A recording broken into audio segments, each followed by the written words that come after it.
Pemirsa, seorang pedagang kikil tersangka tindak pidana penganiayaan warga Kecamatan Tanjung Morawa, Kabupaten Deli Serdang dibebaskan Jaksa Agung.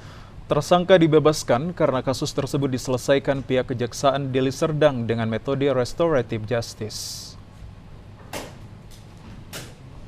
Bertempat di Aula Kejaksaan Negeri Deli Serdang, Jaksa Agung menyaksikan secara langsung pembebasan tersangka Hasan Basri Sihaloho oleh Kajari Deli Serdang Jabal Nur di depan korban Melda Nova Sembiring.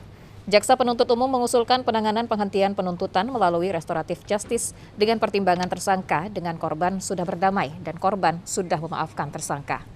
Kejaksaan Republik Indonesia melaksanakan restoratif justice berdasarkan Peraturan Kejaksaan RI Nomor 15 Tahun 2020. Kasus ini berawal ketika korban berbelanja daging kikil di lapak dagangan milik tersangka. Dan tersangka tidak senang karena korban mengambil lebih banyak kikil dari jumlah timbangan yang seharusnya setengah kilogram. Alhasil, keduanya terlibat pertengkaran dan pelaku silap sehingga memukul korban di bagian pipi sebelah kanan. Kemudian korban membuat laporan ke Polsek Tanjung Morawa dan pelaku dikenakan pasal 351 ayat 1 KUHP dengan ancaman 2 tahun 8 bulan penjara.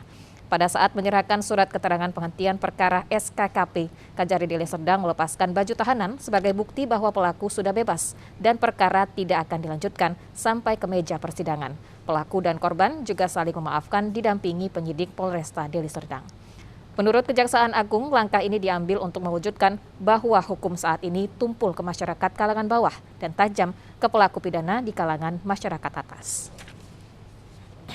Yang utamanya saya ingin menjawab tantangan masyarakat bahwa hukum tajam ke bawah.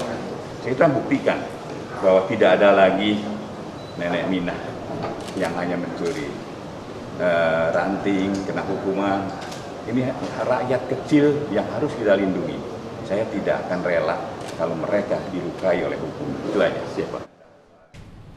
Metode restoratif justice juga digunakan kepada penyalahguna narkoba dan kasus-kasus tindak pidana lainnya sebagai upaya pemerintah dalam mengurangi jumlah overkapasitas di tiap-tiap lembaga pemasyarakatan dan rumah tahanan.